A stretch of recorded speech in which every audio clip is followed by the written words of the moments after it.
Hello, everyone, and welcome to Moonride. This is Dave Johnson, channeling the man in the moon. I'm gonna ask him very direct questions today. I'm just watching the horrific Epstein files. Again, my love to all of you who are experiencing this.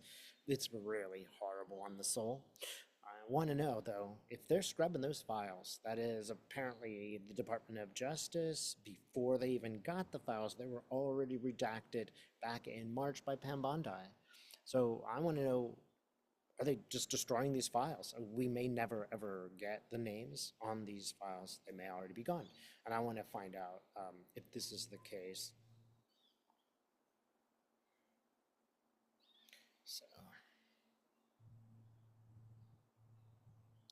God, it's just, it's so disturbing. It's really, I don't know if you guys feel the same way, but I just feel gross every time I get near this and see the people involved and, you know, Pam Bondi, it's just a soulless person. It's like she's a robot. That's who I'm seeing. Robotic Pam. Just there's just some people really don't have a conscience.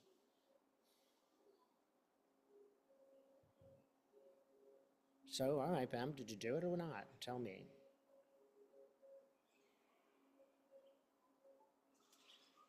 Okay, here she is, and she's sitting in a hearing. She's got a bunch of files, and like they're literally like manila envelopes. And she's sitting there and she's talking to them, but in the meantime, she's taking these files and throwing them on the floor of the Senate. And it's almost like she's like, nobody will notice. It's interesting though, because now there's a bunch of files on the floor, and I see Jamie Raskin and is it Sam Goldman, a couple of the Democratic senators, and there's another guy with dark hair. I'm sorry, I don't remember his name. Like, hey Pam, what are those? those, those? Oh, you mean those things on the floor? Those things, right? And it's this kind of pretense. Okay, now she's like taking her foot and she like moves them under the desk. What files?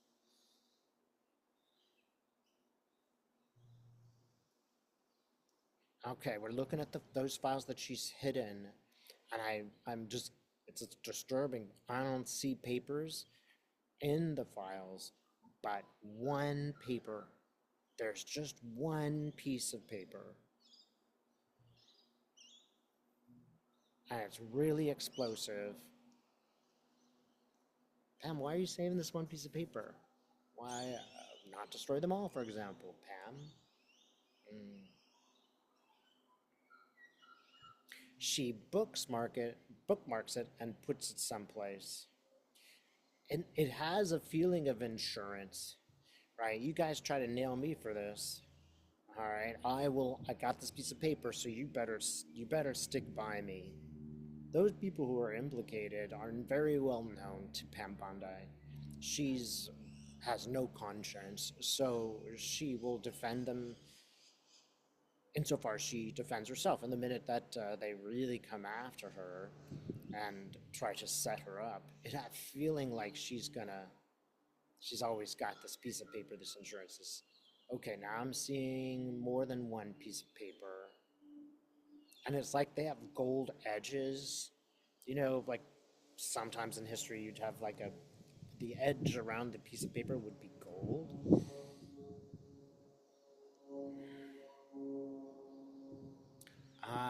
And it looks like there's a whole book of this stuff. These gold edged pieces of paper, it's like you could reduce the files to, 100 pages, and that's all the juicy stuff.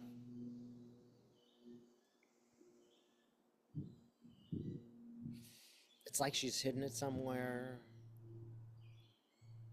It's a really clever place. It's like in a drain somewhere. Like that's at least where I see it. And this could be symbolic. But she can, use a little rope and pull it up from the drain.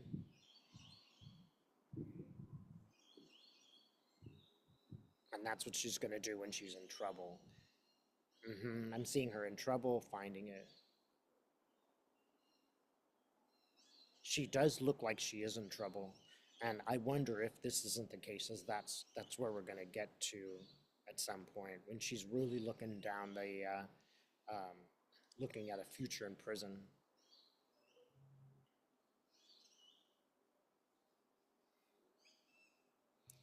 And I'm seeing James Comer,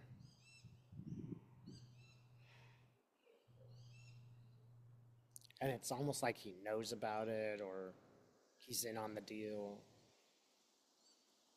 Yeah, I've got a feeling there are plenty of senators who know everything about what's going on, and they're really trying to work this system to give people just enough so that they get off the hook. But he doesn't look happy or sad. He just looks kind of, hmm. He does seem to be getting a little worried, more worried.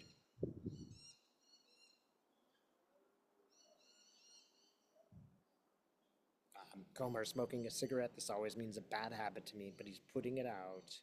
So maybe this is the end of the bad habit.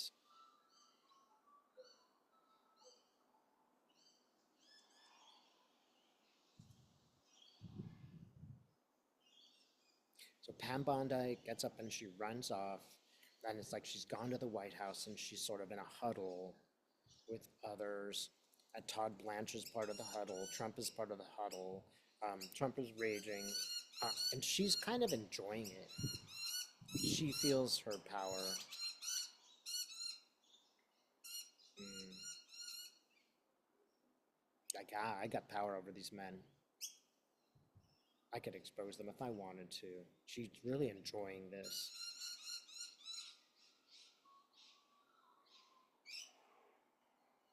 But she looks scared.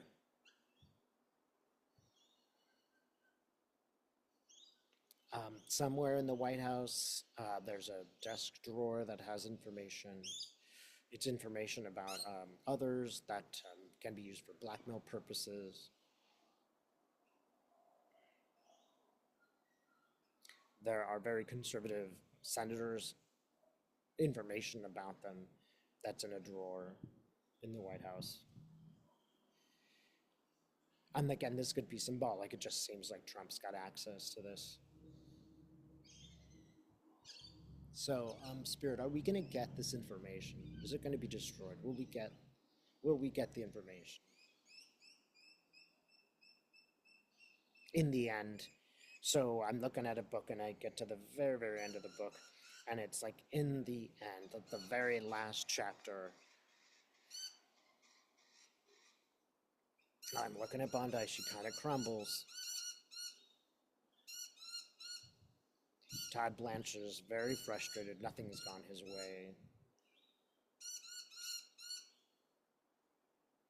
Okay, so I'm going to ask this. Will those survivors get the justice they deserve?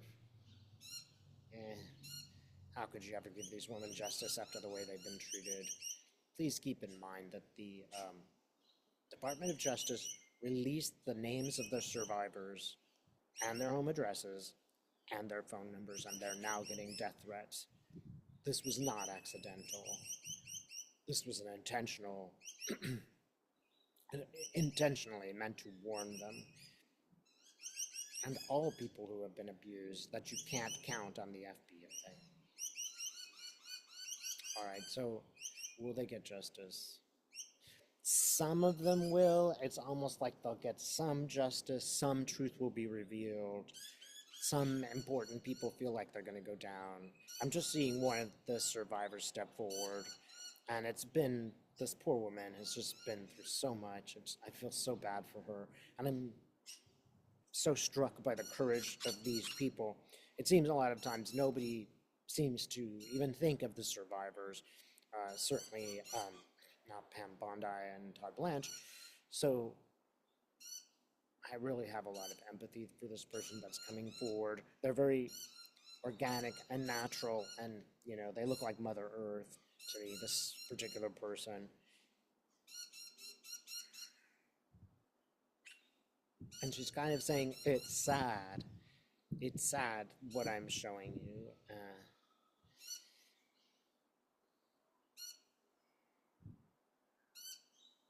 It's almost like every other person gets justice. There are many people out there who are survivors who have never made themselves known because they see how survivors are treated, and they are afraid or unable to come forward for their own personal reasons. But the fact that there are these brave people, it seems at this point, all women, there's these brave people that have shown up and given their dispositions and are ready to talk, they will get something like justice. They will represent those who deserve it. And I'm also seeing that at some point, like they're sitting on a panel and people are, asking questions and they're able to do this. I'm just waiting for the time when they just say, to heck with this process. Let's just hear from those people directly. We can't trust the FBI, can't trust the Department of Justice.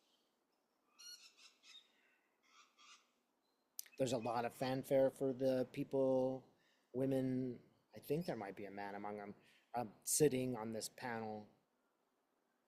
There are perhaps a couple of new people who have not made themselves known. And they're very angry. And the audience is very sympathetic. That is, the audience really, you know,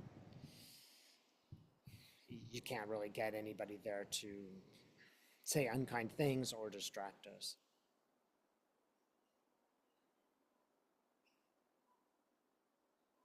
Okay. I'm looking at one lady in particular. I'm like, do you feel satisfied? No. But I got something, it's a sad thing, but I got something out. And you know what's really beautiful? I see this woman like being given a crown, and it's almost like a heroic title. A divinity shows up for these people that, they are the real heroes of the story. And I hope we all remember that they are the heroes, and we must also be as heroic as them to find out the truth of this matter, to stand up without getting distracted for this issue. These things have gone on for thousands and thousands of years. It's high time that we listened and put a stop to them. Keep in mind that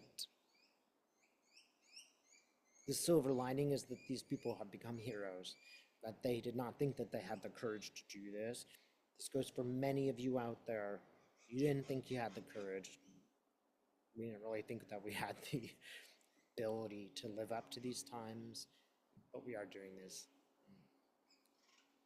Thanks so much for watching.